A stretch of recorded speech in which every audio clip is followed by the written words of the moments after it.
हरे कृष्णा। सब भक्तों का स्वागत है आज की भगवद गीता रीडिंग में। और आज जो है हम पढ़ेंगे अध्याय 10 दी ऑपुलेंस ऑफ द एब्सोल्यूट। और हमने जो है चर्चा करा था कल कि किस तरीके से हम समझें कि कृष्ण को नहीं जान सकते। Krishna is unknowable and he is the source of all. न मे विदुषासुरागणः प्रभवं न मराशयः अहम आदिर्हि देवानां महर्षीणां च सर्वशः यो माम् अजन्मनादिं च वेति लोकमहेश्वरम्। तो देवी देवता ऋषि सब उत्पन्न हुए भगवान से, पर वो कोई भी भगवान को नहीं जान सकते। कौन जान सकता है? भगवान का भक्त जान सकता है। और फिर भगवान क्या बताया कि ये जो भी सृष्टि है, सब कुछ जो भी इसके अंदर एग्जिस्ट करता है, वो सबके प्रोपराइटर कौन है? भगवान कृष्ण है। तो जो व्यक्ति पाप से रहित है, भगवान की भक्ति में लगा हुआ है, वही भगवान को जान सकता है। तो 7वें अध्याय में हमने जाना था कि बहुत ही रेयर है, कोई तो विरला ही भगवान कृष्ण को जान सकता है ना। बहुनाम जन्मानाम ते ज्ञान माम प्रपद्यन्ते वासुदेवम सर्वेति स महात्मा सुदुर्लभः मनुष्यानाम सहेषु किंचिदस्ति Dhananjay. So the conditioned souls change body, but Krishna is unborn and his body is not changeable. All the demigods were created within this world, but Krishna existed before the creation of this world. So now आज हम जो है क्या जानेंगे? आज हम जानेंगे कि कृष्ण जो हैं, सारे जो भी गुण हैं उनकी उत्पत्ति कहाँ से हुई? कृष्ण से हुई। जो भी अलग अलग प्रकार की जीवात्मा हैं, पर्सनालिटीज हैं, उनकी भी उत्पत्ति कहाँ से हुई? भगवान कृष्ण से। Okay, so let us begin with the prayers to our dear Radha Madhav.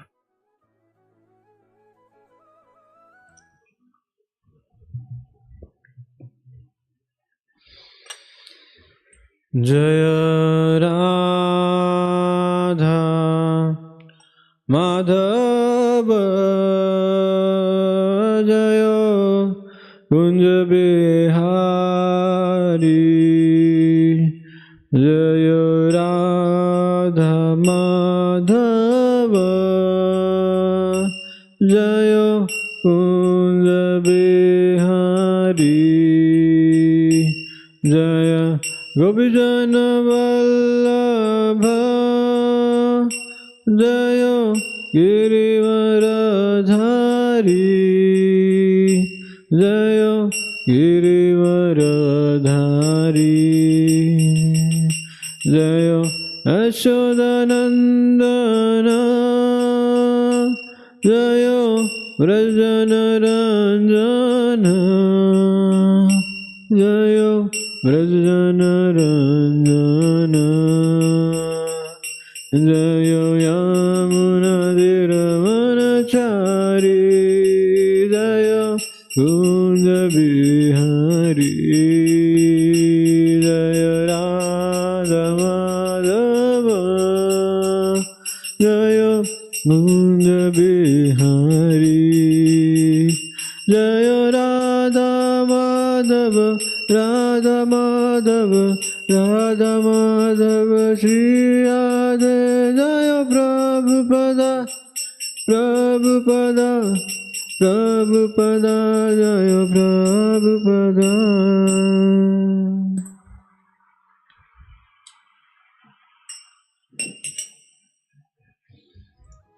Om Ajnantimirandhasya Jnananjana Shalakaya Chakshurunmilitam Yena Tasmai Shri Gurave Namah.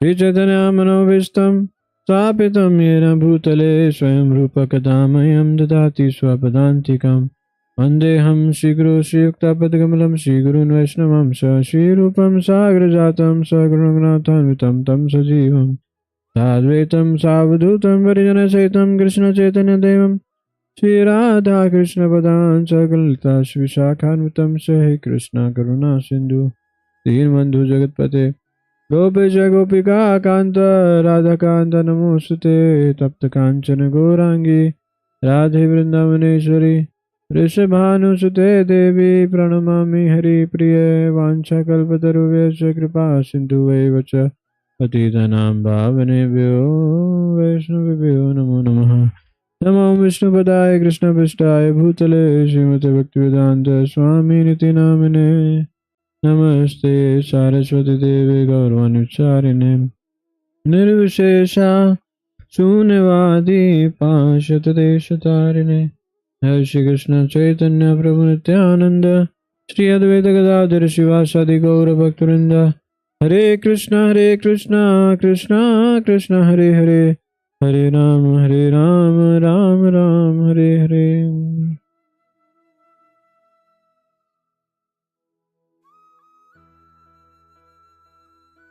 अध्याय 10 श्लोक संख्या 4, 5 और 6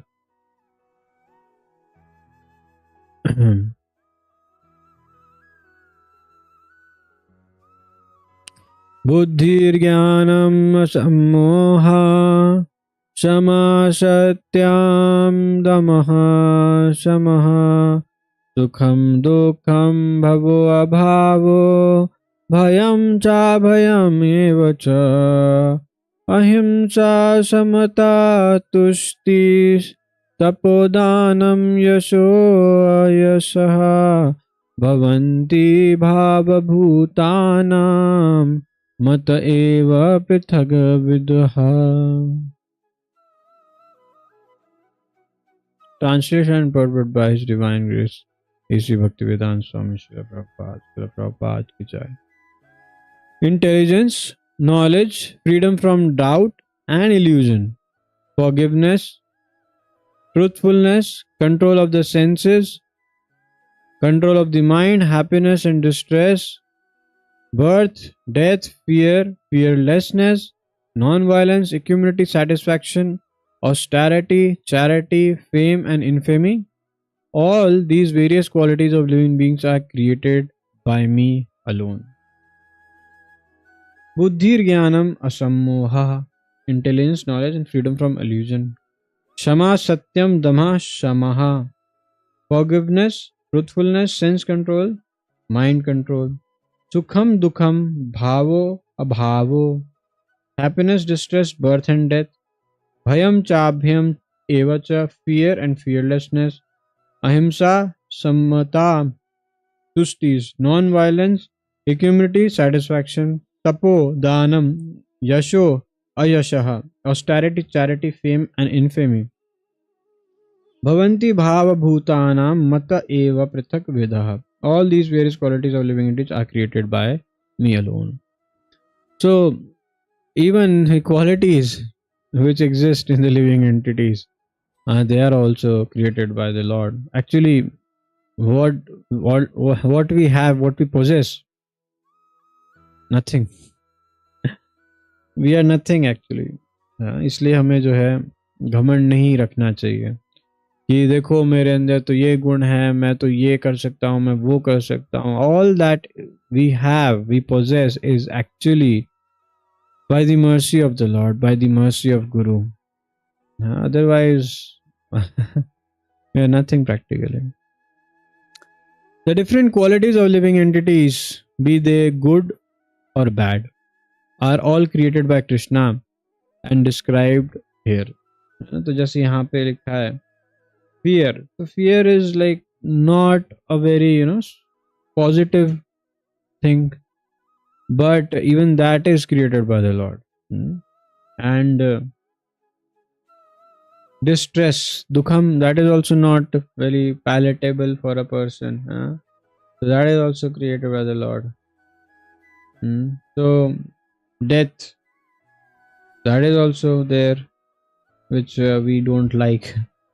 So All these good or bad qualities are all created by the Lord. Nothing exists without the Lord, and we can possess what? We can say it is my quality. No, it is not. Even these qualities which we possess, they are because of the Lord. So one should not be puffed up unnecessarily. Intelligence refers to the power to analyze things in their proper perspective, and knowledge refers to understanding what is spirit and what is matter. तो बुद्धि को कैसे लगाना चाहिए? शक्ति को इस्तेमाल करना चाहिए बुद्धि की कि सही और गलत, सही चीज़ों को समझने के लिए। और ज्ञान का अर्थ क्या है कि क्या है आत्मा और क्या है पदार्थ। तो जो नॉलेज हमें स्कूलों में, कॉलेजों में पढ़ाया जा रहा है, that is not actually real knowledge, that is just material information, data, not even knowledge. So that's why we are not actually educated practically. We don't know what is reality. Original knowledge obtained by a university education pertains only to matter and it is not accepted here as knowledge. है ना? So हमें नहीं सोचना चाहिए कि मैं PhD करा हूँ, मैं MTech करा हूँ, BTech करा हूँ तो मैं बहुत पढ़ा लिखा हूँ। नहीं, a person who knows what is matter and spirit, he can distinguish that, he can have an understanding for that. That person is really Pandita, he is really knowledgeable.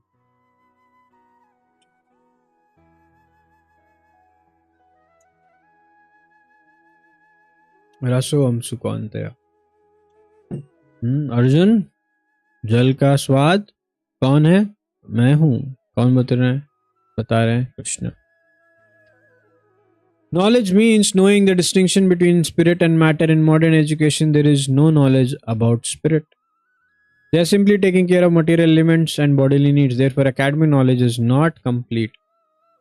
Asammoha, freedom from doubt and illusion, can be achieved when one is not hesitant and when he understands the transcendental philosophy.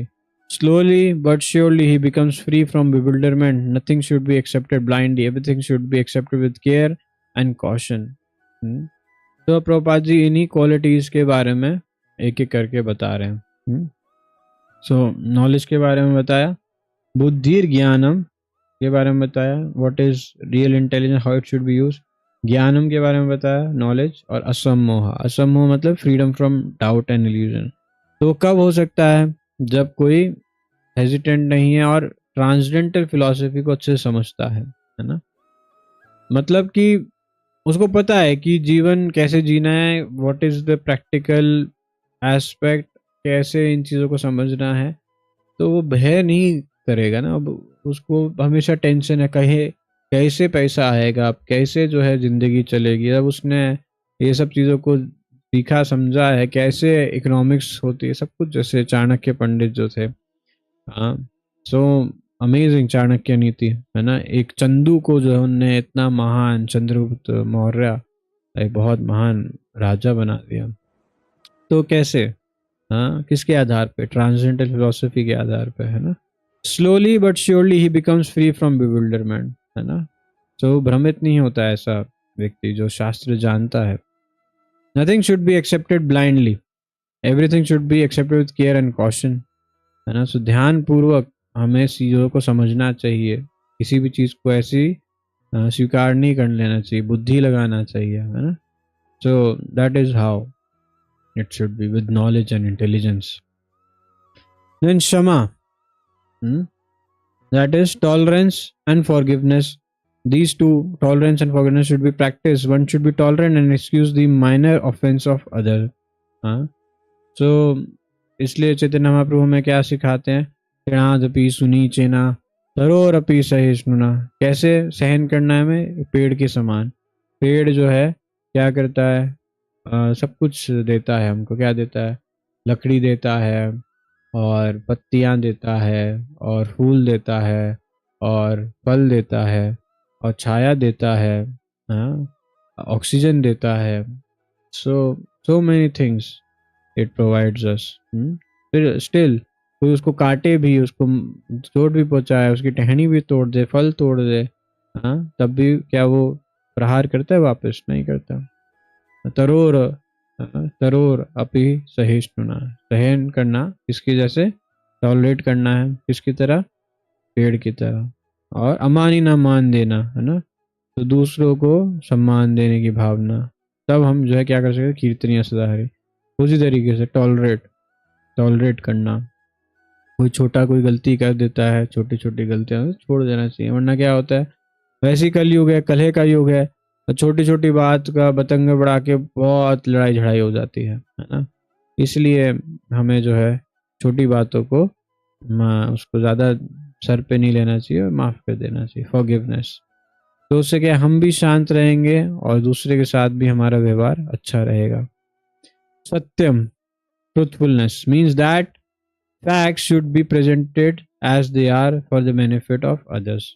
तो हमें झूठ नहीं बोलना चाहिए, वास्तविक सत्य जो है जैसा है ऐसा ही बता देना चाहिए। facts should not be misrepresented, है ना। तो हम घुमा फिरा के बता रहे हैं बात, नहीं अच्छा, सीधा स्पष्ट clear. According to social convention it is said that one can speak the truth only when it is palatable to others, है ना। तो सत्यम जो है हमें बोलना चाहिए, सत्य बोलना चाहिए, पर कैसे बोलना चाहिए? जो कि अनुवेग कर्म वाक्यम, अनुद्वेग नहीं, दूसरे को उद्वेग उसके अंदर ला दिया, एजिटेट कर दिया, अनुद्वेग कर्म वाक्यम। तो ऐसी बातें बोले जिससे मन का आपा खोए, है ना, तो सुख मिले, दूसरा भी सुख पाए, हमें भी सुख पाए, है ना, इस तरीके से।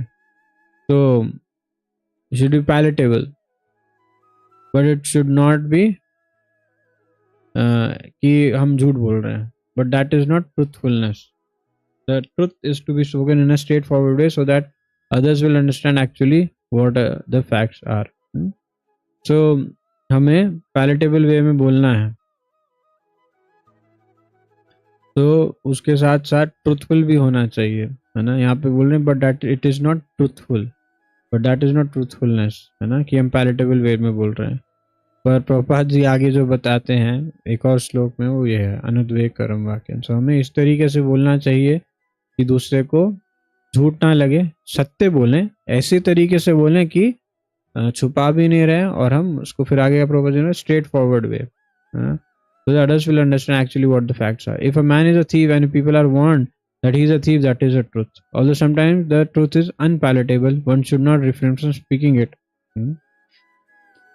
Truthfulness demands that facts be presented as they are for the benefit of others, that is the definition of truth। So as it is present करना है, और उसके साथ साथ ये नहीं कि कोई व्यक्ति अगर मोटा है वो तो बोला है मोटे, सच तो बोला पर उसको बुरा भी लगेगा ना।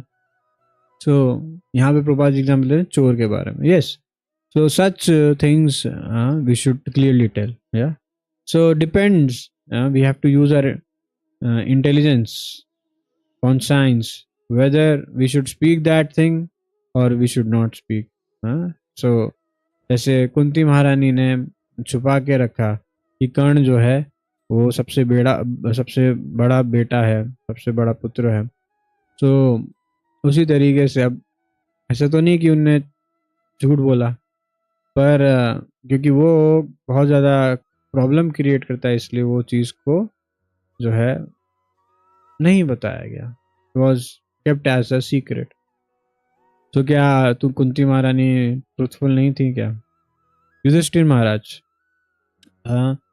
बोला, भगवान कृष्ण ने बोलो कि अश्वत्थामा मर गया, है ना, अश्वत्थामा कौन? हाथी, तो तभी द्रोणाचार्य को मारा जा सकेगा, तो क्या वो झूठ बोलना हुआ? So we have to understand, क्योंकि यहाँ पे भगवान कृष्ण खुद जो है धर्म को स्थापित करते हैं, वही कह रहे हैं कि क्या करना चाहिए, जो भगवान करते हैं वही धर्म है।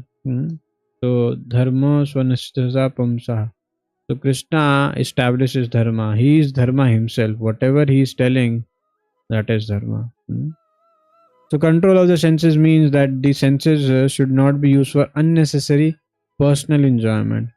There is no prohibition against meeting the proper needs of the senses, but unnecessary sense enjoyment is detrimental for spiritual advancement. तो ये किसमें आया? दमह, सेंस कंट्रोल में है ना, दमह। तो हमें इंद्रियों को पर्सनल एंजॉयमेंट के लिए यूज नहीं करना चाहिए। किसके लिए यूज करना चाहिए? स्पिरिचुअल एडवांसमेंट के लिए बस। Therefore, the senses should be restrained from unnecessary use. So, दान्तस्य, Narad मुनि बताते हैं कि मेरी इंद्रियां जो थी वो मैंने दमन कर ली थी, दान्तस्य, कंट्रोल में था मेरा मन और इंद्रियां। So, he was using that for the service of the Lord only.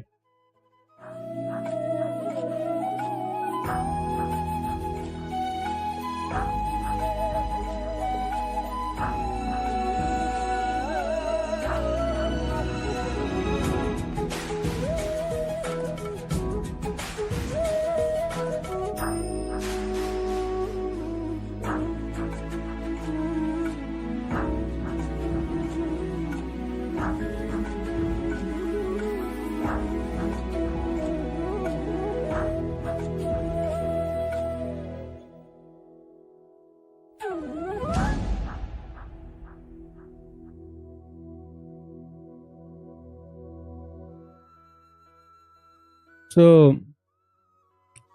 इसी तरीके से हमें भी प्रयास करना चाहिए अपनी इंद्रियों को संयमित करने का। Then, similarly, one should restrain the mind from unnecessary thought, that is called क्षमा। तो अपने मन को उन थॉट्स में लगाना जो कि कृष्णा कॉन्शियस है। ओवर थिंकिंग, कल क्या होगा, कैसे हो गया, है ना, मैंने वो चीज़ क्यों कर दिया, ऐसे ही इतने सारे थॉट्स से हम जो है बिखर जाते हैं। तो क्या करना चाहिए? हमें बस कृष्ण पे ध्यान लगाना चाहिए, दैट इज। इसलिए 9वें अध्याय के आखिरी 34वें श्लोक में भगवान क्या बोल रहे हैं? मन मना मत भक्तो, है ना, किस पे लगाना है मन? भगवान के ऊपर लगाना। One should not spend one's time pondering over earning money. That is a misuse of thinking power. The mind should be used to understand the prime necessity of human beings, and that should be presented authoritatively. The power of thought should be developed in association with persons who are authorities in the scriptures, saintly persons and spiritual masters. So, मन का प्रयोग करें क्या जानने के लिए? जीवन का लक्ष्य। और किसके साथ? भक्तों के साथ। फिर क्या है? सुखम। Pleasures or happiness should always be in that which is favorable for the cultivation of the spiritual knowledge of Krishna consciousness. तो हमें ऐसी एक्टिविटीज करनी चाहिए जो कि जिससे हमारी भक्ति में उन्नति हो, उसी में हमें सुख को प्राप्त करना चाहिए। And similarly, that is which is painful or which causes distress is that which is unfavorable for the cultivation of Krishna consciousness. तो ऐसी क्रिया करना जिससे हमें कष्ट होता है, वो जो कि कृष्णा कॉन्शियसनेस में उन्नति करने का हमारा कारण नहीं है, उसको नहीं करना चाहिए। Anything favorable for the development of Krishna consciousness should be accepted, and anything unfavorable should be rejected. Then there is bhav and abhav. Bhav is birth. Birth should be understood to refer to the body. As far as soul is concerned, there is neither birth nor death, that we have discussed in the beginning of Bhagavad Gita as second chapter. Birth and death apply to one's embodiment in the material world. Fear is due to worrying about the future, है ना। तो होता है ना, tension होता है कि अरे मैं कैसे आगे क्या करूँगा, पैसे कैसे कमाऊँगा, कैसे जीऊँगा, क्या होगा, टेंशन होती है। A person in Krishna consciousness has no fear because by his activities he is sure to go back to the spiritual sky, back home, back to Godhead. Therefore, his future is very bright. Others, however, do not know what is their future holds. They have no knowledge of what the next life holds. तो एक भक्त जो है उसको पता है कि वो भगवत धाम जा रहे हैं, इसलिए उसको कोई भय नहीं है। So they are therefore in constant anxieties. तो जो नहीं जानते, जो भक्ति नहीं कर रहे हैं, अगला जन्म क्या होगा उनको नहीं पता, इसलिए हमेशा हाँ, अगला जन्म क्या, अरे आगे क्या होने वाला है, अभी तो कई सारे जन्म हो रहे हैं ना इसी शरीर में। बुढ़ापा, जैसे नया शरीर मिल रहा है, नया birth means what, taking a new body. तो धीरे धीरे बुढ़ापे की तरफ जा रहे हैं, बुढ़ापे का शरीर में जन्म हो रहा है हमारा। तो बड़ा टेंशन रहता है। If we want to get free from anxiety, then the best course is to understand Krishna and be situated always in Krishna consciousness. That in that way we will be free from all fear. तो हमें बस Krishna consciousness को समझना और उसी में लगे रहना, करेंगे तो फिर क्या होगा, we will be fearless. In Srimad Bhagavatam 11.2.37 it is stated, Bhayam Dvitiya Bhiniveshataha Shyat. Fear is caused by our absorption in the illusionary energy. तो भय क्यों होता है, क्योंकि हम माया में जो है ग्रस्त हैं। But those who are free from the illusionary energy, those who are confident that they are not the material body, that they are spiritual parts of the supreme personality of Godhead, and who are therefore engaged in the transcendental service of the supreme Godhead, have nothing to fear. जो भक्ति में लगे, भगवान की सेवा में लगे हैं, उनको कोई भय नहीं है। Their future is very bright. This fear is a condition of persons who are not in Krishna consciousness. Abhayam, fearlessness, is possible only for one who is in Krishna consciousness. Ahimsa, non-violence, means that one should not do anything which will put others into misery or confusion. Material activities that are promised by so many politicians, socialists, sociologists, philanthropists, etc. do not produce very good results, because the politicians and philanthropists have no transcendental vision. They do not know what is actually beneficial for human society. तो ये लोग जो हैं नहीं बता सकते कि हमारे लिए क्या अच्छा है। तो अगर यही लोग अगर भक्त बन जाएंगे, then they can tell. Ahimsa means that people should be trained in such a way that the full utilization of human body can be achieved. The human body is meant for spiritual realization, so any movement or any commissions which do not further that end commit violence on the human body. That which furthers the future spiritual happiness of the people in general is called non-violence. तो violence क्या है, जो लोगों को भक्ति में आगे नहीं बढ़ा रहा, स्पिरिचुअल एडवांसमेंट नहीं करा रहा। नॉन वायलेंस क्या है, जो भक्ति में एडवांसमेंट करा रहा है। Simple. समाता, समाता, इक्विमिनिटी, refers to freedom from attachment and aversion. किसी चीज से हम आसक्त होते हैं या किसी चीज को हम द्वेष करते हैं, तो इससे परे हो जाना मीन्स इक्वल, इक्वालिटी, इक्विमिनिटी, समभाव, समानता। To be very much attached or to be very much detached is not the best. This material world should be accepted without attachment or aversion. तो ना ही हमें बहुत ज़्यादा किसी चीज़ से द्वेष करना है, ना ही किसी चीज़ से बहुत ज़्यादा आसक्त होना है। That which is favorable for persecuting Krishna consciousness should be accepted. That which is unfavorable should be rejected. तो जो भी हमें भक्ति में आगे बढ़ाता है, हेल्प करता है भक्ति में आगे बढ़ने के लिए, उस चीज को एक्सेप्ट करना चाहिए, जो नहीं करता उसको रिजेक्ट करना चाहिए। That is called samata, equanimity. A person in Krishna consciousness has nothing to reject, nothing to accept, save in terms of its usefulness in the persecution of Krishna consciousness. Tushti, satisfaction, means that one should not be eager to gather more and more material goods by unnecessary activity. One should be satisfied with whatever is obtained by the grace of the Supreme Lord. That is called satisfaction. तो हमें तुष्टि कैसे प्राप्त होगी? भगवान के माध्यम से, भगवान कृपा से जो भी हमें प्राप्त होता है, हमें उसमें संतुष्ट रहना चाहिए। फिर तपस, तपस मीन्स ऑस्टेरिटी और penance. There are many rules and regulations in Vedas which apply here, like rising early in the morning and taking a bath. Sometimes it is very troublesome to rise early in the morning, but whatever voluntary trouble one may suffer in this way is called penance. Similarly, there are prescriptions for fasting on certain days of the month, जैसे आज एकादशी है। One may not be inclined to practice such fasting, but because of this determination to make advancement in science of Krishna consciousness, he should accept such bodily troubles when they are recommended. However, one should not fast unnecessarily or against Vedic injunction. One should not fast for some political purpose. That is described in Bhagavad Gita as fasting and ignorance. Anything done in ignorance or passion does not lead to spiritual advancement. तो जो भी चीज़, जो भी तपस्या जो हमारे शरीर को कष्ट दे वो सही नहीं है, हाँ।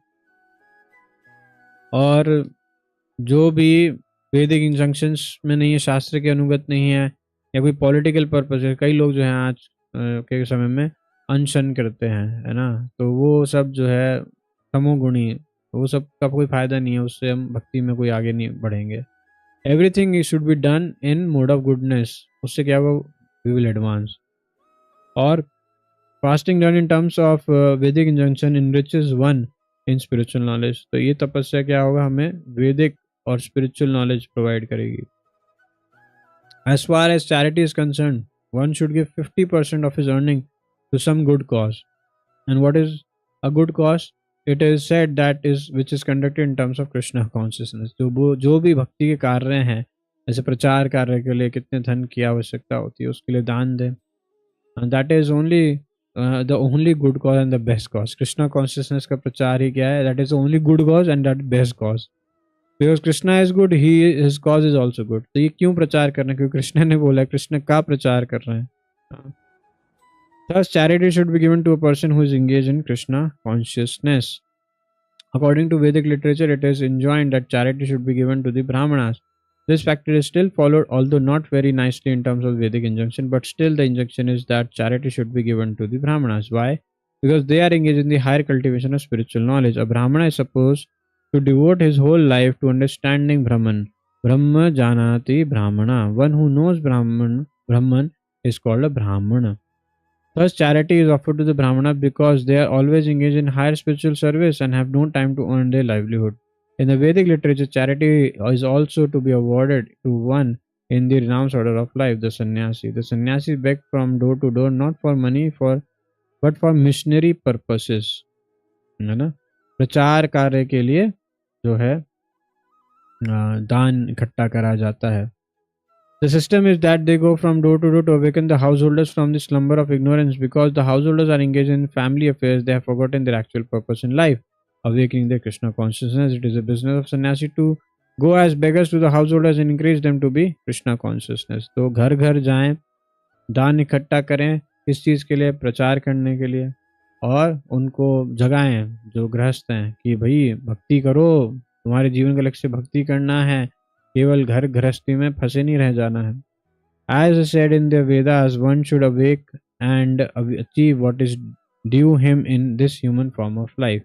This knowledge and method is distributed by the sannyasis. Hence, charity is to be given to the renouncer of life, to the brahmanas, and similar good causes, not to any whimsical cause. तो दान सन्यासी, ब्राह्मण और Krishna consciousness की क्रियाओं के लिए देना चाहिए, ना ही किसी ही whimsical cause के लिए। Yashas, fame should be according to the Lord Chaitanya, who said that a man is famous when he is known as a great devotee. That is real fame. This is Madhavendra Puri. If one has become a great man in Krishna consciousness and it is known, then he is truly famous. This is Srila Prabhupada. One who does not have such fame is infamous. तो कई सारे film stars हैं, famous होना चाहते हैं, कई सारे लोग भी फिल्म स्टार बनना चाहते हैं, तो वो फेमस सही फेमस नहीं है। एक डिवोटी जो है, भक्त जब बनता है, जैसे प्रहलाद महाराज देखिए, कुंती महारानी, अर्जुन, इतने सारे शास्त्र में वर्णन है, भक्त हैं सब भगवान के, तो that is real fame, that is real becoming famous. Otherwise it is all infamous, है ना। कहीं भी हमने किसी भी शास्त्र में किसी एक्टर एक्ट्रेसेस का नाम सुना है पिछले किसी का नहीं आता। अब ये सारे इतने सारे कलयुग के एक्टर एक्ट्रेसेस बन गए, पर जैसे जैसे मृत्यु होती जाएगी, खत्म होते जाएंगे, हाँ कोई थे, और कितने लोग जान पाएंगे। बस जैसे ही ये कलयुग खत्म होगा, सतयुग शुरू होगा, क्या बचेगा? सिर्फ शास्त्र बचेगा ना, तो जो शास्त्र में वही रहेगा। तो कलयुग के इतने सारे फिल्म स्टार, इन सब का नाम इसी में मिट्टी में खत्म हो जाएगा। There is no point to become famous movie star, film star. It will go all in vain. So all these qualities are manifest throughout the universe, in human society and in the society of demigods. There are many forms of humanity on the other planets, and these qualities are there. Now, For one who wants to advance in Krishna consciousness, Krishna creates all these qualities, but the person develops them himself from within. तो ये सारी qualities हम develop कर सकते हैं. हाँ, ये कृष्ण ने हमारे को बना के दे दी है, बट डेवलप कैसे करनी है? विद इन, अंदर से. तो कैसे करना होगा? One who engages in the devotional service of the supreme lord develops all the good qualities as arrange by the supreme lord. तो भक्ति करते रहेंगे, सेवा करते रहेंगे, तो अंदर से ये गुण जो है विकसित होंगे. Of whatever we find good or bad, the origin is Krishna. Nothing can manifest itself in this material world which is not in Krishna. जैसे बॉब कोहेन जो है परफेक्ट क्वेश्चन परफेक्ट आंसर में पूछते हैं कि कोई चोर है, तो चोर के अंदर ये जो गलत आदत है ये कहाँ से आई? तो प्रभुपाद जी बोलते हैं कि जो रास्कल डम है, that is also from Krishna. Krishna is the biggest rascal. he used to create so much trouble for the gopis. He used to steal butter, है ना. If there is rascaldom in this world, it has come from Krishna, and Krishna is the biggest rascal. So means transcendentally. So इसी तरीके से, है ना, कोई भी संसार में कोई भी चीज है, अच्छी हो चाहे बुरी हो, सब कृष्ण से आई है. पर अगर वही चीज को भगवान से जोड़ दिया जाएगा, then it will become very sweet, है ना. जैसे चोरी है, कोई आपको बोले अरे आप चोर हो, आपके पापा चोर हैं, आपका खानदान चोर है, तो कितना बुरा लगेगा, कितना गुस्सा आएगा. पर कृष्ण, अरे ये देखो छलिया, माखन चोर, है ना, ऐसे बोलते हैं. तो वो चीज क्या है ना, भगवान तो प्रसिद्ध है इससे. रन छोड़, है ना. क्षत्रिय के लिए सबसे बड़ा मतलब खराब चीज क्या है कि उसको भाग जाए, युद्ध भूमि से भाग जाए, है ना. इससे अच्छा तो मर ही जाए वो, है ना. सो इंसल्ट होना क्षत्रिय का, that is the biggest infamy for him. That is even worse than death. So भगवान कृष्ण जो है रन छोड़ दिए, है ना, भाग गए. काल्यवन उनका पीछा कर रहा था, तो भाग गए युद्ध के, और फिर कहाँ चले गए? मुचुकुंद की गुफा में. और फिर मुचुकुंद ने जैसी आंखें खोली तो सामने काल्यवन था, और फिर भस्म हो गया वो, है? तो जरासंध के साथ 17 बार जो है युद्ध करे थे, और फिर आखिरी में इस तरीके से. तो भगवान कृष्ण रन छोड़ रहा है. गुजरात में जाएंगे, द्वारका जाएंगे, तो वहाँ पे द्वारकाधीश का मंदिर है, वहाँ पे इस तरीके से भगवान को बुलाते हैं, रन छोड़ रहा है. So Krishna is famous by being a thief, by being a coward. So Krishna, everything, every quality, every bad quality has manifested in this material world from Krishna. But when that bad quality comes in contact with Krishna, it becomes sweet. That is knowledge. Although we know that things are differently situated, we should realize that everything flows from Krishna. तो हमें अपने आप को इस तरीके से adjust करना होगा कि शास्त्र के अकॉर्डिंग समझना होगा, वास्तविक ज्ञान ग्रहण करके, और फिर समझना होगा किस प्रकार से हर वस्तु स्थित है, और फिर समझेंगे कि एक्चुअली में हर चीज जो है कहाँ से आ रही है? भगवान कृष्ण से. तो आज हम इतना ही चर्चा करेंगे, और फिर हम जो है कल से इसके आगे पढ़ाई करेंगे. Okay, thank you everyone. So if you have any questions, any doubts, you can ask. Hare Krishna. Jai Guru Srila Prabhupada.